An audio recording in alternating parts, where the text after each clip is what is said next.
Hello, Kevin Orlowski. Great to speak to you today. I've really been looking forward to this. I've known your work for about 16 years, and I've been amazed and inspired and excited by its potential and can't wait to see it coming to fruition. I didn't realize, though, until recently when you started coming out with videos on YouTube, that you and the Love Foundation have something major in common, which is we're all inspiring people to love unconditionally. I mean, in your words, in one of your videos, you say, with an accepting, open, all-inclusive love, which we are totally on board with. So that's given me a good excuse to talk to you at last and to find out what your take is on this, because you're involved in technology. We're involved in love. So there I've used the words technology and love in the same sentence, which one doesn't always hear all that often. And the fascinating thing for you, I think, or for me about your work, is that you're saying that without this love, your work is not going to come to fruition. So what I'd ask you to do is to give us something of a rundown on what your work is. And I'll just say a little bit about it first, which your website is called Magnetic Energy to Heal the Planet. Now that should alert us immediately to the idea of green technologies to remove the pollution on the planet, to allow us to live without creating pollution. I mean, this is the sort of thing that we, so many of us really want to see. So, okay, the table is yours. Hi, Philip. Let us know. I'm honored. I'm really honored to have you doing this interview with me. I appreciate your support so much. And the Love Foundation is just this amazing organization that our planet needs right now. There's not many organizations that commit to unconditional love, and at a time when the vibratory rate on our planet, that is measurable, by the way, by technology, when it is at the state that it's at and we're verging on this change, it takes a tremendous commitment to stay at a high vibration right now. It's a daily practice. It's a moment by moment practice. And to have an organization that's committed to unconditional love right now is so critical, because we need those vibratory rates to anchor in around the planet and to anchor in into human consciousness and to human beings as we move into this transition. And so magnetic energy is a transition? This transition into a higher vibratory consciousness, a higher magnetic resonance on the planet that will impact not just our lives, but it will impact all life on the planet. And it will impact, in a big way, our heart energy centers. And so as magnetic energy and spirituality, there's a synthesis there. It's the culmination really of bringing science and spirituality together. And the implications of the technology are so powerful and so vast that it really requires the people working on it, the people creating it and developing it, to come from a heart-based point of view. They have to come from a heart resonance. There's no room for ego in developing magnetic energy technology. And now I'm overstating that to some degree, because obviously we're always going to have our egos involved to some degree. But and even right now, when we're in such the planetary vibration is relatively low right now, but it's going to be escalating and escalating dramatically in the next few years. And so if it's easy, even for someone that stays at a high vibration, does daily meditation, everything, it's easy to have your vibration impacted. But the point of it is, and from a magnetic energy point of view, and from even a general point of view, is to bounce back. It's to always keep bouncing back and to get back into that high vibratory state. The heart resonance is a universal connecting resonant. It's a vibration that goes throughout the cosmos. And so when I'm talking about like unconditional love, I'm talking about this, there's an unlimited energy draw that comes through our heart energy center. So, and you can experience that. Obviously, we can experience that in our minds as well, like in our brains, for example. But that resonant, though, stays steady through our heart center, much more so than like in our cognitive awareness. So we can fluctuate all over the place in our thoughts and in our feelings and in our emotions, but our heart center will stay connected to that unlimited amount of energy. It's attracting that energy. And an interesting way of looking at this, go ahead. Yeah, I mean, maybe you're just about to answer this, but you're saying that the heart energy is connected to a universal energy. It really is. So say something a bit more about that. How do you account for that? How do you explain it? So check this out. Like if you are someone that is into like out of body experiences or astral travel or meditation, like higher consciousness traveling, one thing you'll notice is that if you have an out of body experience and you put the intention out there to go to source with your energy body, as you approach source, this source of light, this source of love, it is the source of our very existence in this universe. As you approach that energy field, not only will you see an unbelievable amount of higher energy beings around that field and in that field, almost like bathing in its vibration, in its radiation, if you will, its positive energy. But as you approach it, anything that you are carrying in your energy field that is not a love vibration will melt away. It will be transmuted. It will disappear. It will be converted to love. And what you're left with as you approach that energy is that heart energy center vibration.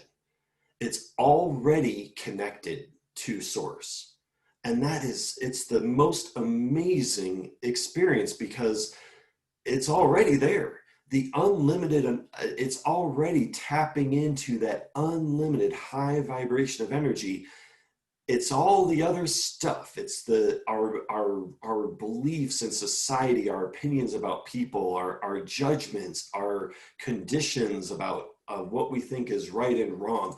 All of these things and are taking sides, political sides, social sides, everything, economic things. All of those opinions and all of that low vibration energy just melts away in the force of that pure love and light. But you know what doesn't melt away is your heart energy center. It's still there because it's already resonating with that source. So it's the true you, it's the real you that comes through and is already connected and just flourishes and expands in that energy. And then that presence then, as we focus more, as more people on this planet tune into their heart energy centers and vibrations, and that becomes our dominant awareness, we bring that source light stronger and stronger and stronger to this planet.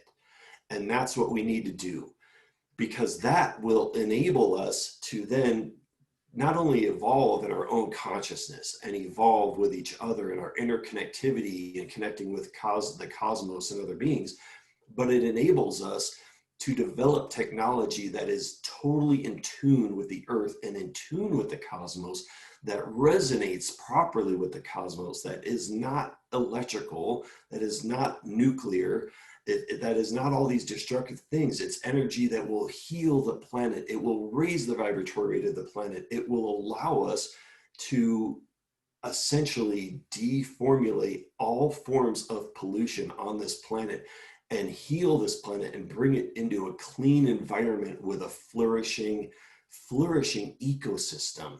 And it brings the end of scarcity because we are tapping into source energy. The etheric model comes back into full focus, but at a much, much higher level of consciousness. We're going up this spiral. Tesla tapped into it. He knew it, but we're going way up the spiral with it because now we're bringing the consciousness and the love with it. There's so much there. Questions. You've said an awful lot there. Let's just sort of unpick it a bit, can we? Sure. I personally don't have any experience of out of body. I mean, I don't have any experience at all of what you've just been talking about. I dare say that quite a few of our viewers have that kind of experience. Yeah. But are you saying that we need to get that out of body experience? Or I'm not even saying that it's necessary, but I will tell you this. When people start interacting with magnetic technology, they will have those experiences because the energy around the units, the vibratory rate around these units allows people to get into that transcendent state. It allows them to do things like have out-of-body experiences, levitate, teleport, all these kind of what we call paranormal experiences will become normal experiences around this technology. But so it's definitely not a requirement. And honestly, you could just have it be a visualization. If you are in a meditative state and you start to feel that expansion in consciousness, you start to feel like your whole awareness of Earth and the cosmos and the ethers is starting to expand, set the intention just in that visualization of going to source, of going to the source of love and light and our very existence of this universe. And you will be attracted to that source energy, and you'll realize immediately that the thing that connects the most with that energy is the heart energy center.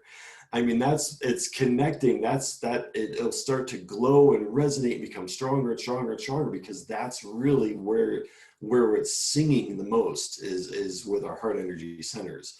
And so that is kind of our love foundation, if you will, our universal interconnectivity.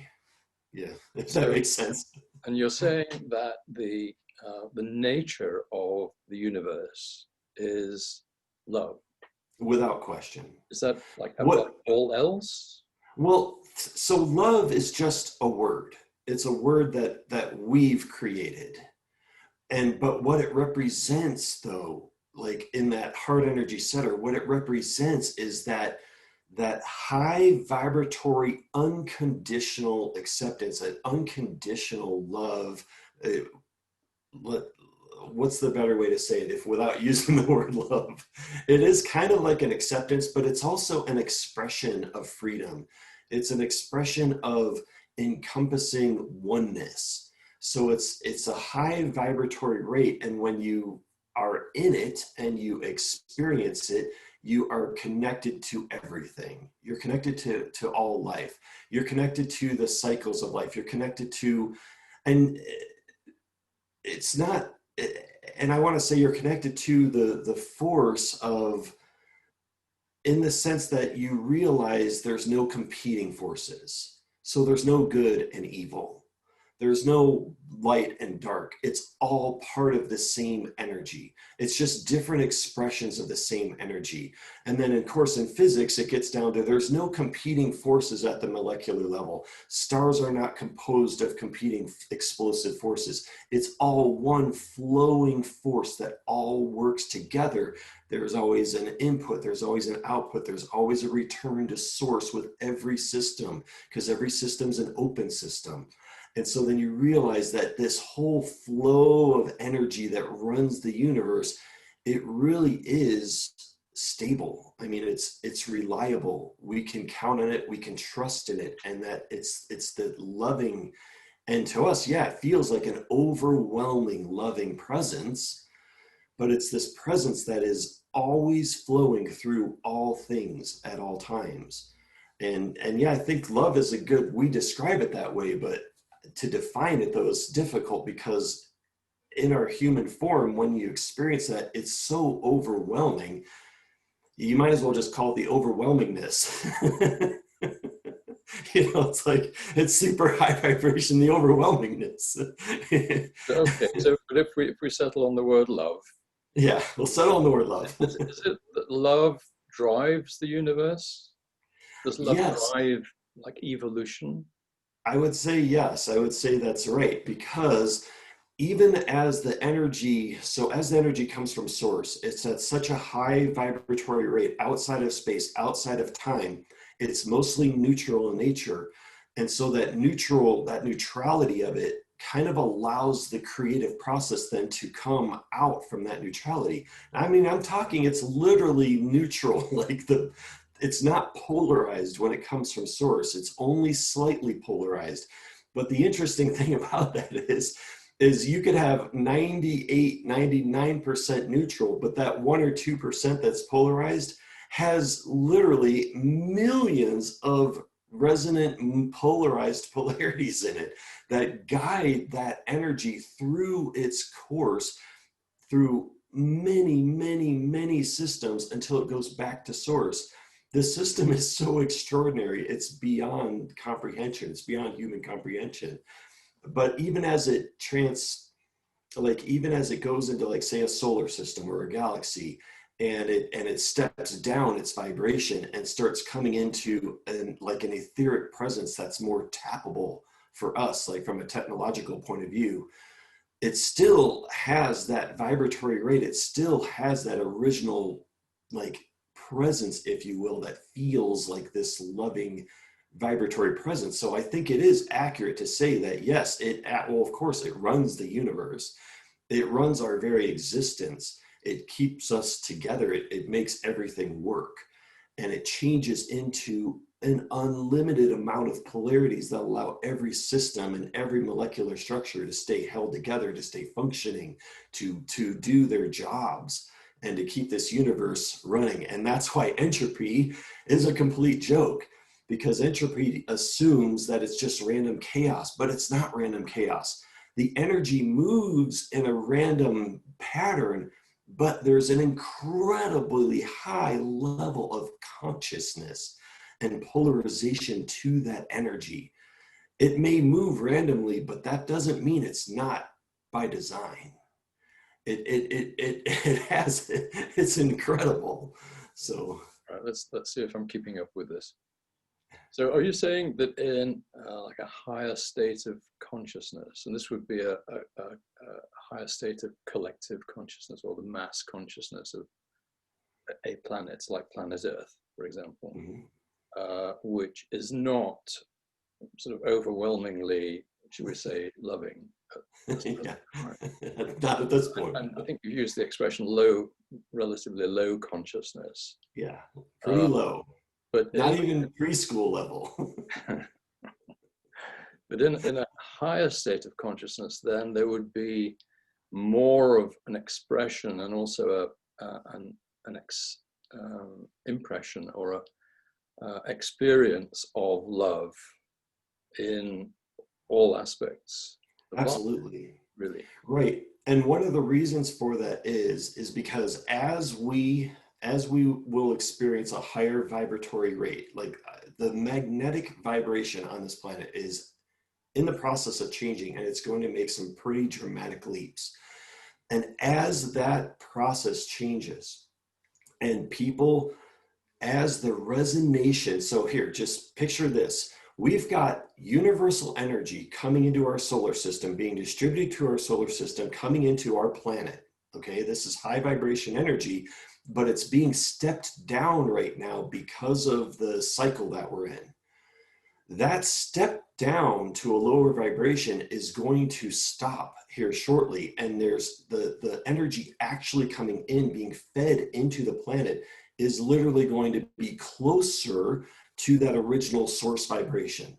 So we're going to be coming up and we're going to be getting closer and closer to the actual source vibration. As that happens, the one part of our incarnated beings and the energy bodies that we are synced up to these incarnated bodies, the one part that is super in tune with that high vibration is our heart energy center. I mean, other parts of us are too. Don't get me wrong. Chakras, all our chakras play very important roles, including our crown chakra is highly important. But the difference though with that is those are highly manipulable and influenced, whereas our heart chakra maintains that high connectivity. And as the vibration around the planet mirrors what our true heart chakra is vibrating at, everyone will start tuning into that, and we will start feeling each other's presence and consciousness, and connectivity between us will rise dramatically, not just with humans, but we'll feel it with plants, animals, we'll feel it with nature, we will feel it literally with the planet itself. And we will feel the vibratory energy of the planet through our heart energy center, and it will instigate us to say, we have to stop hurting this, essentially this being, if you will, this energy system that we are tightly connected to. We have to stop hurting it. We have to heal it. It is our goal, it's our call, and our hearts will sing with that resonance, and it'll be palpable. It'll be the driving force of humanity, living from that heart energy center and having that interconnected love. So there's a lot of work to do. Is this going to happen to us spontaneously then, without us? I think I mean, my understanding of it is there are steps, but they are pretty dramatic shifts. And it's once they happen, then the new cycle begins. The new cycle is, and so I wouldn't necessarily say it's like a light switch, but it might be a series of light switches that are pretty dramatic, much more dramatic than anything that we've seen yet. So what kind of cycles are these? Cosmic Like cycles? these are tuned into, so in the magnetic energy model, and I'm only going to come from that model because that's the purpose of this interview, is that, so time doesn't really exist in the magnetic energy model, but what does exist though is events and the sequencing of events. So like you could say an event pulse kind of helps control the sequentiality of events that happen. And so that appears to us as time. So relative to that process and that time, there's been great civilizations such as the Mayans who have really tuned in to those grander cycles and what's happening with time in this whole idea of going from light to dark to light to dark. Now, and again, this isn't an opposing force. There's no opposing force. We weren't in a time of evil that's fighting good. That's not it at all. All we were in was a lower vibration of light. It's still light. It's still source energy. The source energy never stopped. Even in our lowest vibratory periods, in the midst of war, that source energy is still what sustained us.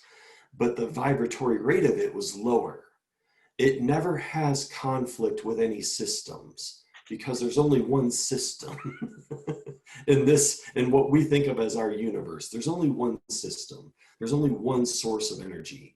There's only one process that flows through all of this, and it's everything. It's all connected. It's all one energy.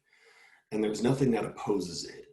Because just the idea of something opposing it, think about that even from a philosophical point of view, that whatever energy it would take to oppose that, it has to get its energy from somewhere.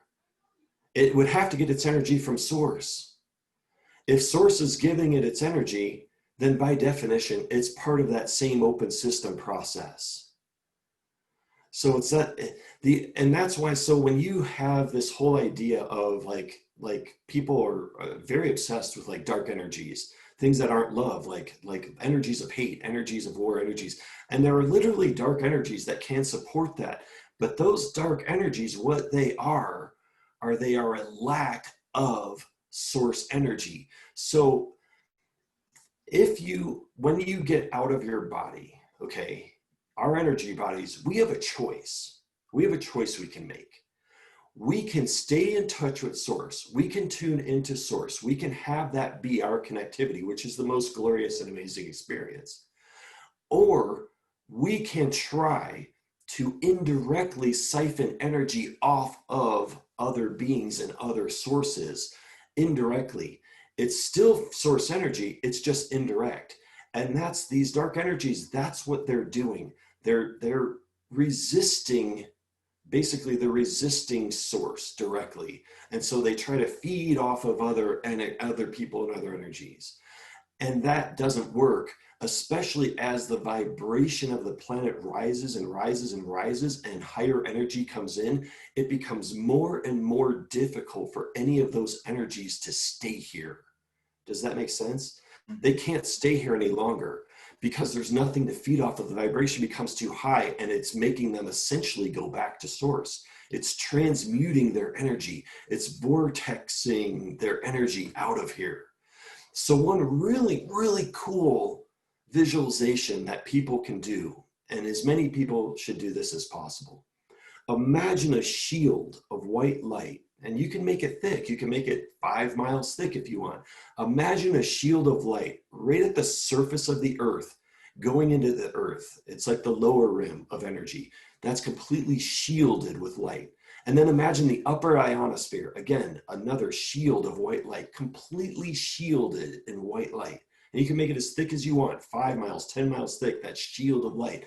And then imagine high vibration white light raining from that outer shield to that inner shield, all around the earth at all times, raising the vibration of everything around our planet, the atmosphere, our whole living environment, and everything to deep inside of the earth, raising that vibration, everything shielded and encased in this high vibration of white light, this the diamond white light, the diamond level of shielding, the high vibratory, impenetrable shielding of white light. And that's where we are heading. That's the higher intention of this planet right now. That's what beings are intending for us right now.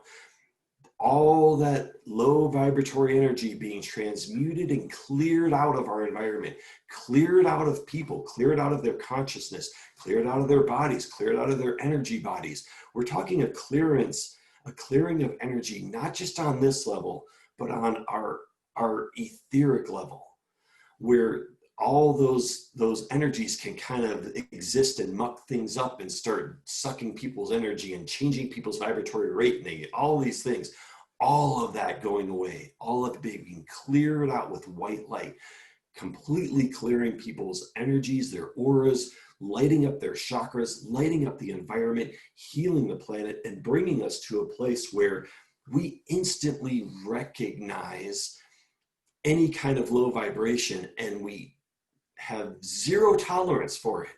We will transmute it as our ability gets higher and higher and our ability to love gets stronger and stronger. People will sync up. They will sync up globally. And even the slightest hint of low vibration, people will immediately visualize, meditate on a global level. They will transmute that energy out of here because there is no room for it any longer. We are at that point where it is too important and we need to keep this planet at a high vibration. Things need to change. They need to heal. We need to get rid of scarcity. We need to step in to this new cycle of prosperity, of having a global consciousness that understands the importance of us all working together and supporting each other and becoming a valuable contributor to our galactic neighborhood, period. So the energy that leaves this planet is valued around the galaxy. That is where we are heading. That's what we want to do. Other beings are going to look at Earth and go, they got it together. They got it. They're starting to vibrate in love. They're starting to emit energy that's positive. They're contributing to the flow. There's no more need for us to shield them and to filter everything that comes from that planet and to redirect it and to shield ourselves. It's clean energy. So is this transition actually happening now, or is there some other timeline for this? We're so deep into it. We are so deep into the process right now, even from a magnetic point of view. We're so deep into the process that there's no turning back. It is already everything. If you want to look at, say it like this, it is set in stone already. The process is set in stone. It cannot be reversed at this point. Everything is already in play. Everything's already in place. And it's just a matter of it playing out now. Nothing is going to stop it at this point. There are a tremendous amount of beings involved in this process. And I can't even overstate that. It's a big deal. What's happening on our planet right now is a very big deal. And the pollution that we've created and we've contributed to the galactic flow of energy and the etheric flow is very serious.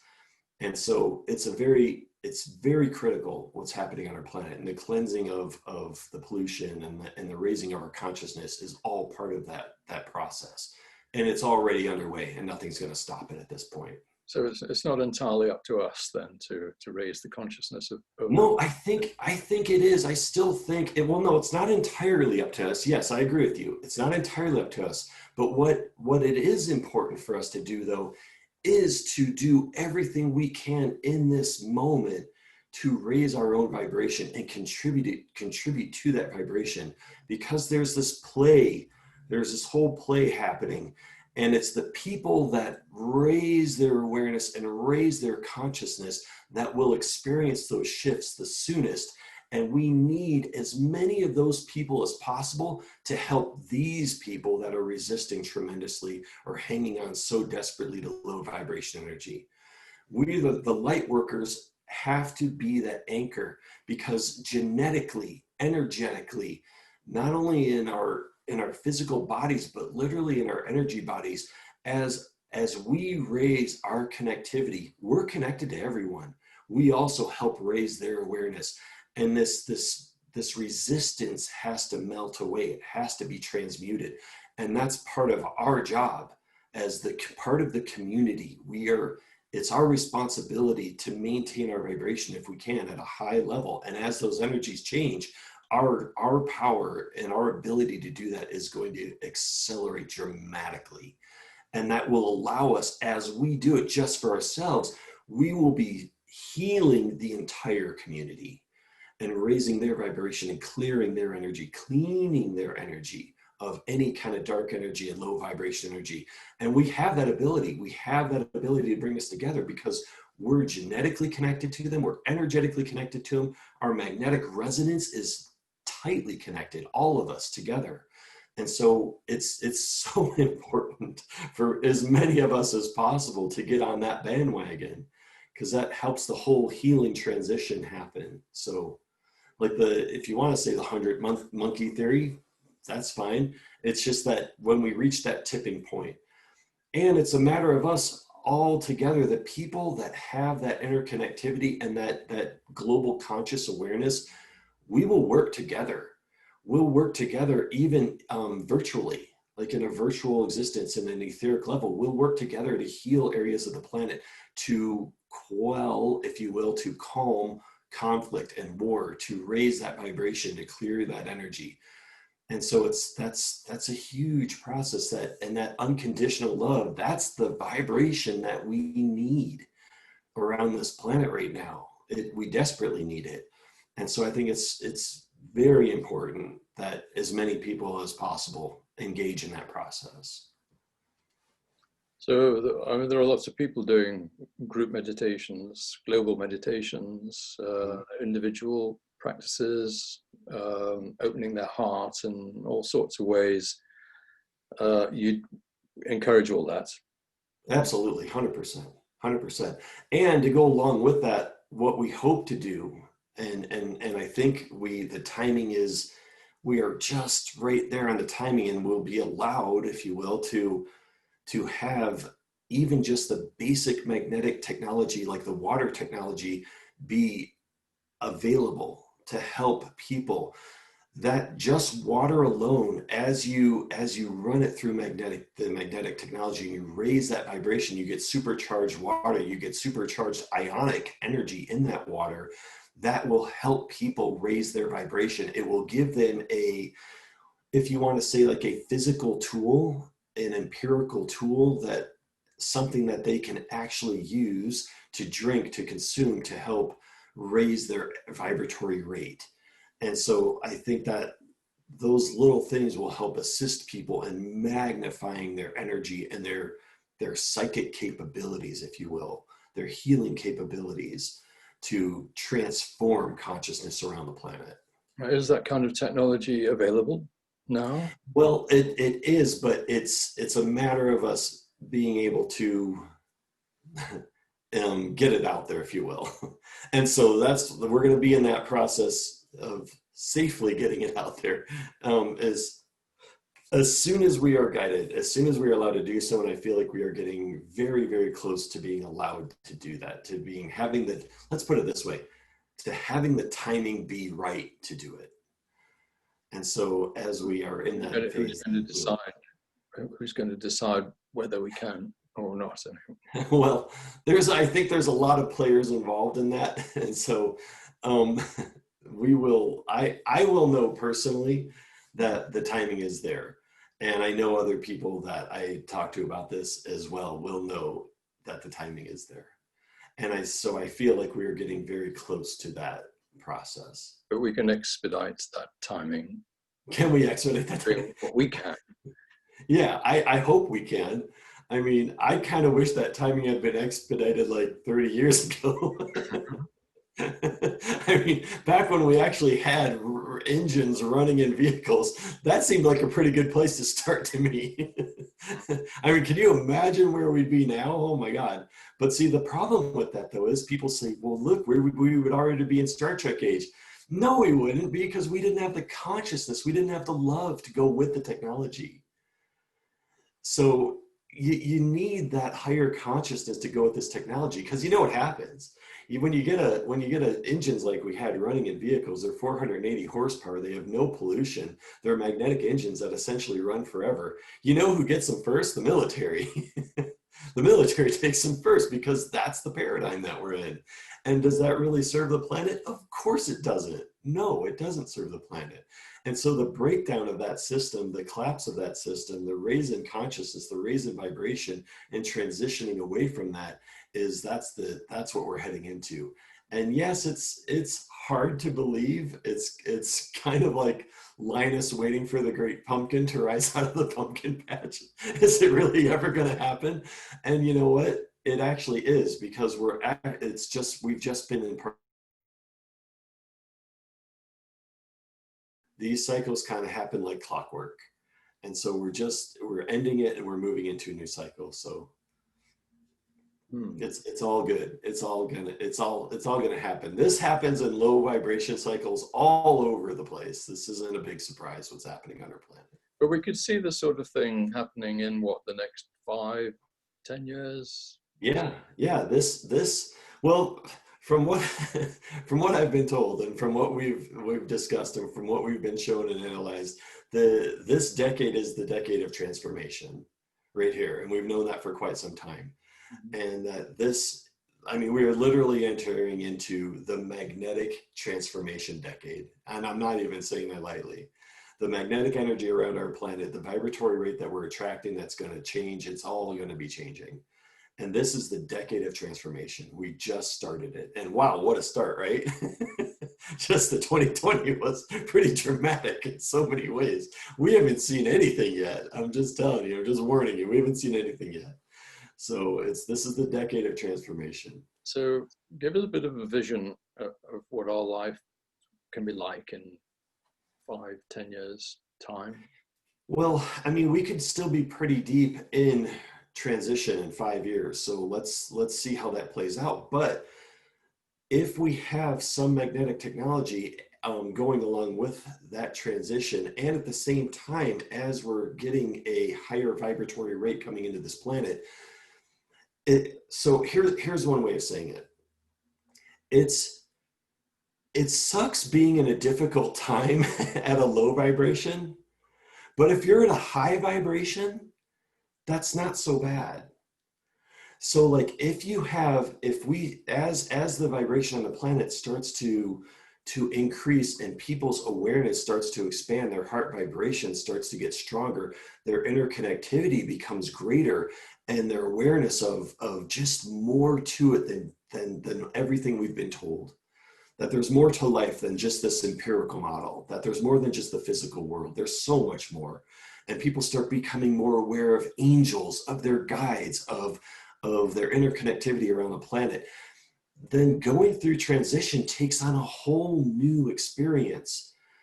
If you're at a high vibration, things aren't quite so bad because you kind of have an inner knowing and an inner peace and an inner set of guidance that tells you it's time to do this, it's time to do that, it's time for you to move, or it's time for that relationship, or it's time for you to start working on that. So, I mean, the guidance becomes clearer and more just crystallized, if you will, in a higher vibratory rate. And that's a good thing. So I anticipate as that vibration increases, people will cope with the transition in a whole different way than they would have, say, like 100 years ago in a very low vibratory rate.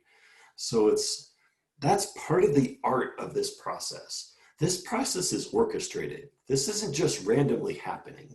This is a highly, highly orchestrated process that goes deep into magnetic resonant energy that's coming into our solar system. There are polarities that are being set. There's technology involved. This is a very orchestrated process.